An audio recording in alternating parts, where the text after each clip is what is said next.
ఓం శ్రీమాత్రే నమః. శ్రీ గురుభ్యో నమః. శ్రీ లక్ష్మీ నరసింహాయ నమః. నన్ను ఎంతగానో ఆదరిస్తున్న గోపిపంతులు యూట్యూబ్ ప్రేక్షకులకు పేరు పేరున ధన్యవాదాలు తెలుపుకుంటాం.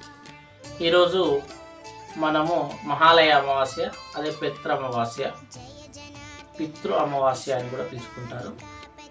అసలు ఈ పితృ అమావాస్య రోజు ఏ విధానంతో మనము పెద్దలకు బియ్యం ఇచ్చుకోవాలి అంటే, తెలంగాణలో ఉన్నటువంటి ఆచార సంప్రదాయంలో ఈ పితృ అమావాస్య రోజు తప్పనిసరిగా పెద్దలకు బియ్యం ఇవ్వడము అనేది ఒక శాస్త్రం. సో ఈ పెద్దలకు బియ్యం ఇవ్వడము అనేది ఏదైతే ఉందో అసలు ఏ విధానంగా ఇవ్వాలి. పెద్దలకు బియ్యం ఇచ్చుకునే రోజు ప్రాతకాలంలో లేచి కాలకృత్యం నెరవేర్చుకొని స్నానాధికం చేసి ఆ రోజంతా కూడా ఇల్లు శుద్ధిగా కడుక్కొని ఒక్క పొద్దు రోజు ఏ విధంగా అయితే ఆచార సాంప్రదాయాలు పాటిస్తారో అలాగే ఇల్లంతా శుభ్రంగా కడుక్కొని శుద్ధి చేసుకొని ఇంటికి మామిడాకుల తోరణాలు, పచ్చని తోరణాలు కుచ్చుకొని మీ యొక్క పెద్దలు ఎవరైతే ఉన్నారో చనిపోయిన వారి యొక్క ఫోటోలను శుభ్రంగా కడుక్కొని అలంకరణ చేసుకొని వాటిని ఒక పీఠం పైన ఏర్పాటు చేసుకొని విధి విధానంగా వారికి మొదట వారికి ఏదైతే ఇష్టమున్న వస్తువులు ఉన్నాయో వాటన్నిటిని కూడా వండి నైవేద్యం పెట్టాలి. పెట్టిన తర్వాత వారి పేరు పైన బ్రాహ్మడికి స్వయం పాకం ఇవ్వాలి.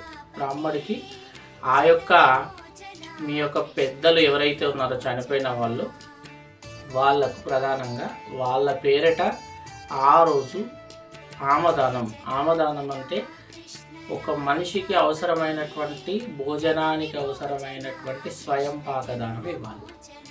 వాళ్ళ పేరు పైన గిట్ట ఇవ్వడం జరిగినట్లయితే ఆ పుణ్యం వాళ్ళకు చేరుతుంది. విశేషంగా అయితే చాలా వరకు పిండాలు పెట్టడం, తిలదర్పణాలు చేయడం చాలా విశేషంగా చెప్పబడుతుంది.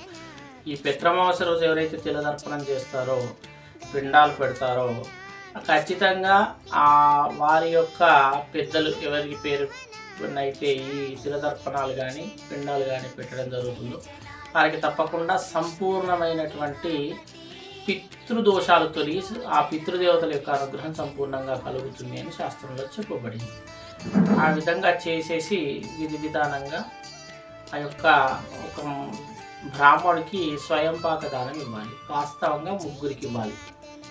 ఒక విష్ణుమూర్తి, 2 విశ్వదేవరులు అని ఉంటారు, వీళ్ళందరికీ కూడా ఇవ్వాలి.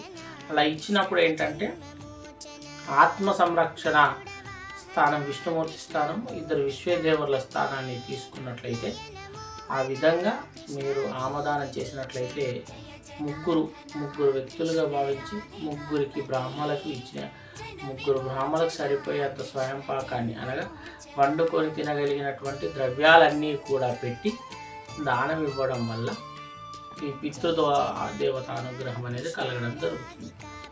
ఇది అమావాస్య రోజు చేసినప్పుడు చాలా విశేషంగా ఉంటుంది. ఈ అమావాస్య రోజు ఎందుకు అంత విశేషత అంటే, ఈ ఆత్మలన్నింటినీ కూడా ఆ యొక్క యమధర్మరాజు అంటే నరకం పొంది ఉన్న ఆత్మలు ఏవైతే ఉంటాయో అవి ఇప్పుడు ఈ పితృ అమావాస్య సమయంలో విడువబడతాయి. ఎప్పటి వరకు? మకర సంక్రాంతి వరకు విడువబడతాయి. కాబట్టి అప్పటి వరకు కూడా ఈ క్రతువు అనేది కొనసాగుతుంది. కనుక ఈ అమావాస్య మొదలు ఆ నెలంతా కూడా బియ్యాలు ఇవ్వడము అనేది ఒక సాంప్రదాయం.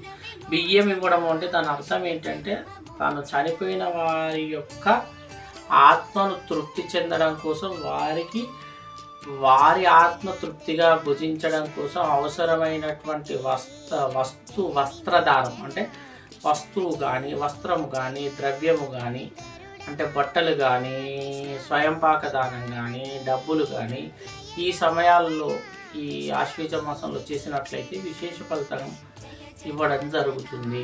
అది పితృదేవతలకు మోక్షకారకమవుతుంది అని శాస్త్రంలో చెప్పబడి. కనుక ఈ పితృఅమావాస్య రోజు సద్వినియోగం చేసుకొని వీలున్న వాళ్ళు తిలతర్పణాలు వదిలి పిండాలు పెట్టి, వీలు కాని వారు ఆచార సాంప్రదాయాలు వారి ఆచార సాంప్రదాయాల మేరకు ఆ బియ్యం ఇవ్వడం అనే కార్యక్రమం చేసుకుని మీరు ఆ పితృదేవతల అనుగ్రహం పొందుతారని ఆశిస్తూ, పితృదోషాలను తొలగిస్తారని ఆశిస్తూ అందరూ కూడా ఈ యొక్క సదావకాశాన్ని వినియోగించుకుంటారని ఆశిస్తూ ప్రతి ఒక్కరికి పేరు పేరున ధన్యవాదాలు. దయచేసి నా యొక్క యూట్యూబ్ ఛానల్ను సబ్స్క్రైబ్ చేయండి. గంట సింబల్ని కొట్టండి. అదేవిధంగా లైక్, షేర్, కామెంట్ చేసి నాకు మీ యొక్క సపోర్ట్ను, మీ యొక్క వీడియోలు తీయాలనే అటువంటి నా యొక్క ఆకాంక్షకు బలమైనటువంటి శక్తిని మీరు ఇస్తారని, మీ యొక్క సపోర్ట్ని ఇస్తారని ఆశిస్తూ పేరు పేరున ధన్యవాదాలు.